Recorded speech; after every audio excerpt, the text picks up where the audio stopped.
Hey, fourth grade Milford Eagles. Today we are going to read a story from The Merry Adventures of Robin Hood. So, in case you haven't heard of Robin Hood, he is a well known bandit who possibly lived during the Middle Ages. He is known for stealing from the rich and giving to the poor. There's always his band of merry men, and his merry men are Will Scarlet, a miller's son, Little John, who's not little. There's all these characters, and there's all kinds of Robin Hood stories that have been written throughout the ages. There's also many movies. You might be familiar with this one. This is a movie that Walt Disney created a while back, where Robin Hood is played by a fox. All the characters are actually animals in this rendition. You're no outlaw. Why, someday you'll be called a great hero. A hero? Do you hear that, Johnny? We've just been pardoned. Oh, that's a gas. We ain't even been arrested yet. All right, laugh, you two rogues. But there's going to be a big to-do in Nottingham.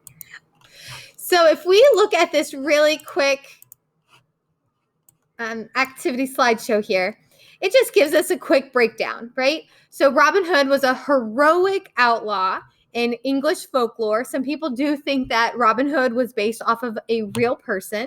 He was a skilled archer and swordsman. Like I said, he would rob from the rich and give to the poor. And his merry men were Little John, Friar Tuck, Will Scarlet, Much the miller's son. He was in love with Maid Marian. King Richard was a good king, but he always went off to war, and that always left the bad guys. Prince John, the Sheriff of Nottingham, all these, anyway, sorry. So anyway, I just wanted to give you some background. Everything typically takes place in woods. There's the Sherwood Forest, and there's this major oak, but it's always in a forest type setting. So keep that in mind as we read today. I'll just put this on in the background. So what you need to make sure you have is your Robin Hood and the Merry Little Old Woman story. And it's 4 pages. So let's go ahead and get started. Robin Hood and the Merry Little Old Woman. Monday I wash, and Tuesday I iron. Wednesday I cook and I mend. Thursday I brew, and Friday I sweep, and baking day brings the end. So sang the merry little old woman as she sat at her wheel and spun. But when she came to the last line, she really could not help but push back the flax wheel and springing to her feet. Then she held out her skirt, danced a gay little jig as she sang, "Hey, down, down, and a down." She curtsied to one side of the room and then to the other, and before she knew it, she was curtsying to a man who stood in the open door. "Oh, oh, oh," cried the merry little old woman, "whatever should I do? An old woman ought to sit and spin and not be dancing like a young girl. But oh, it's Master Robin. I'm glad am I to set eyes on you, Master Robin. Come in, and I'll throw my best cloak over the little stool for a cushion. Don't be long standing in the threshold, Master Robin. It'll mayhap come to pass that I'll wish I had something to stand on," said Robin grimly, "for the proud bishop is in the forest, and he's after me with all his men. It's night and day that he's been following me, and now he's caught me surely. You've no meal chest, have you? And you've no press, and you've no feather bed that'll hide me? There's but one wee bit room, and there's not even a mouse hole."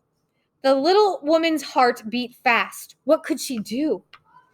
"I mind me well of a Saturday night," said she, "when I'd but little firewood, and it was bitter cold, that you and your men brought me such fine logs as the great folks at the hall don't have. And then you came in yourself and gave me a pair of shoon and some brand new hosen, all soft and fine and wool. I don't believe the king himself has such a pair, Master Robin. I've thought of something. Give me your mantle of green and your fine gray tunic, and do you put on my kirtle and jacket and gown and tie my red and blue handkerchief over your head. You gave it to me yourself, you did. It was on Easter Day in the morning. And do you sit down at the wheel and spin? See, you put your foot on the treadle so to turn the wheel, and you twist the flax with your fingers so. Don't you get up, but just turn the wheel and grumble and mumble to yourself.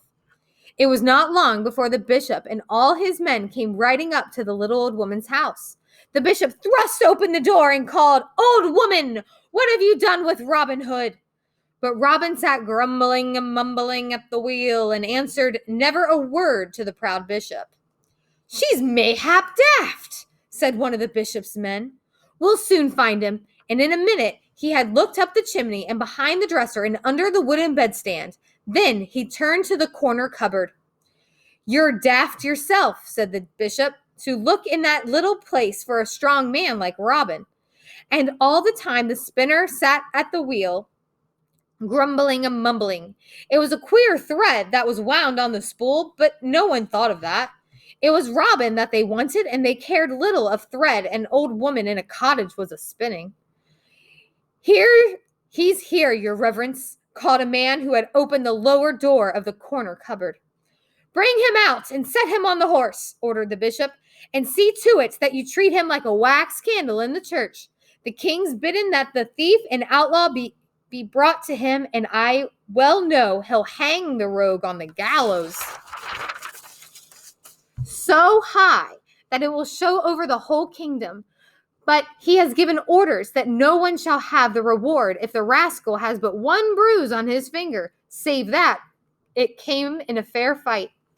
So we're on page 2. So the merry little old woman in Robin's tunic and Robin's green cloak was set gently on the milk-white steed. The bishop himself mounted a dapple gray, and down the road they went. It was the cheeriest party that one can imagine. The bishop went laughing all the way for pure delight that he had caught Robin Hood. He told more stories than one could make up in an age of leap years, and they were all about where he went and what he did in the days before he came bishop. The men were so happy at the thought of having the great reward the king had offered that they laughed at the bishop's stories louder than anyone had ever laughed at them before. And as for the merry little old woman, she had the gayest time of all. Though she had to keep her face muffled in her hood and couldn't laugh aloud the least bit and couldn't jump down from the great white horse and dance the gay little jig that her feet were fairly aching to try.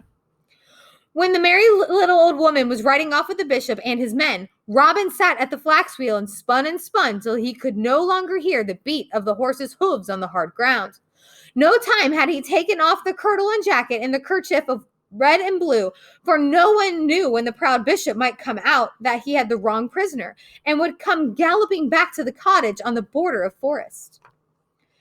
If I can only get my good men and true, thought Robin, and he sprung up from the little flax wheel with the distaff in his hand and ran out of the door.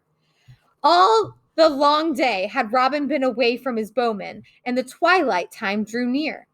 They were more and more fearful of what might have befallen him. They went to the edge of the forest, and there they sat with troubled faces.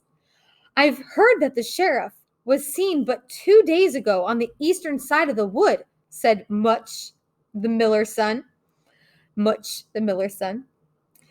"And the proud bishop's not in his palace," muttered Will Scarlet. "Where's he gone? I don't know. But may the saints keep Master Robin from meeting him. He hates us men in the greenwood worse than the sheriff does, and he'd hang any one of us to the nearest oak." "He'd not hang Master Robin," declared Much the miller's son, "for the bishop likes good red gold, and the king's offered a great reward for him alive and unhurt." The others laughed, but in a moment they were grave again, and peered anxiously through the woods in one way and then another, while nearer came the twilight. "There are folks who say the forest is haunted," said Little John. "I never saw anything but one night when I was close to the little black pond that lies in the westward. I heard a cry that wasn't from the bird or beast, I know that." "And did you see anything?" asked Much, the miller's son. "No, answered Little John. But where there's a cry, there's something to make the cry. And it wasn't bird or beast. I'm sure as I am that my name is Little John. Sorry. But it isn't, declared Friar Tuck. You were christened John Little. No one smiled, for they were too much troubled about Robin. When I was a youngster, said William Scarlet, I had an old nurse, and she told me that a first cousin of hers knew a woman whose husband was going through the forest by night, and he saw a witch carry a round bundle under her arm. It was wrapped in a brown kerchief, and while he looked, the wind blew the kerchief away, and he saw that the round bundle was a man's head. The mouth of it opened and called, Help! Help! He shot an arrow through the old witch, and then he said to the head, Where do you want to go? Whose head are you? The head answered, I'm your head, and I want to go on your shoulders. Then he put up his hand, and sure enough, his own head was gone, and there it lay on the ground beside the dead witch, with the arrow sticking through her. He took up the head and set it on his shoulders. This was the story that he told when he came back in the morning, but no one knew whether really to believe it all or not. That night, as he always carried his head a little bit on one side, and some said it was because he hadn't set it back quite straight. But there are some folks that won't believe anything unless they see it themselves, and they said he had a drink or two more than he should have, and he took cold in his neck from sleeping with his head on wet moss. We're on page 3. Everyone knows there are witches, said Will Scarlet, and folks say that whenever they may be through the day, they run to the forest when the sun begins to sink. And while they're running, they can't say any magic words to hurt a man if he shoots them. What's that? Whispered Much the miller's son softly, and he fitted an arrow to the string. Wait, make a cross on it first, said Little John. Something was flitting over the little moor. The soft gray mist hit the lower part of it, but me could see what looked like the upper parts of a woman's body scurrying along the fog in some mysterious fashion. Its arms were tossing wildly about, and it seemed to be beckoning. The head was covered with what might have been a kerchief, but it was too dusk to see clearly. Don't shoot till it's near, whispered William Scarlet. They say if you hurt a witch and don't kill her outright, you'll go mad forever after. Never came the witch, but still Much the miller's son waited with his bow bent and the arrow aimed. The witch ran under the low bough of a tree and kerchief and was caught on a broken limb. And, Why, it's Master Robin, shouted Much the miller's son. It's Master Robin himself. And so it was. No time had he taken to throw off the gray kirtle and the black jacket and the blue and red kerchief about his head. For as soon as he ever could no longer hear the tramp of the horse's hooves, he had run with the distaff still in his hand to the shelter of the good green wood and the help of his own faithful men and true. Meanwhile, the bishop was telling stories of what he did before he was bishop, and the men were laughing at them, and the merry little old woman was having the gayest time of all, even though she had dared not to laugh out loud. Now that the bishop had caught Robin Hood, he had no fear of the Greenwood Rangers, as the forest road was much nearer than the highway. Down the forest road the happy company went. The merry little old woman had sometimes sat on a pillion and ridden a farm beast from the plow, but to be on a great horse like this, one that held his head so high and stepped so carefully where it was rough, and galloped so lightly and easily where it was smooth, why, she had never dreamed of such a magnificent ride. Not a word did she speak, not even when the bishop began to tell her that no gallows would be high enough to hang such a wicked outlaw. You've stolen gold from the knights, said he. You've stolen from the sheriff of Nottingham, and you've even stolen from me. Glad am I to see Robin Hood, but what's that? The bishop cried. And who are those men? And who is their leader? And who are you? He demanded of the merry little old woman. Now the little woman had been taught to order herself lowerly and reverently, to all her betters. So before she answered the bishop, she slipped down from the tall white horse and made a deep curtsy to the great man. If you please, sir, and said, I think it's Robin Hood and his men. And who are you? He demanded. Oh, I'm nobody but a little old woman that lives in a cottage alone and spins. And then she sang in a lightsome little chirrup of a voice, Monday I wash and Tuesday I iron, Wednesday I cook and I mend, Thursday I brew and Friday I sweep, and baking day brings the end. I fear the bishop did not hear the little song, for the arrows were flying thick and fast. The little old woman slipped behind a big tree, and there she danced, hey down, down, and down, to her heart's content, while the fighting went on. It was not long before the great bishop was Robin's prisoner, and ere he could go free, he had to open his strong leather wallet and count out more gold than the moon had shone in on a forest for many, many a night. He laid down the gold pieces one by one, and at every piece he gave a groan that seemed to come from the very bottom of his boots. That's for all the world like the cry I heard from the little black pond to the westward. Last page, said Little John. It wasn't like a bird, and it wasn't like beast, and now I know what it was. It was the soul of a stingy man, a head to count over and over the money that he ought to have given away when he was alive. As for the merry little old woman, she was a prisoner too, and such a time as she had.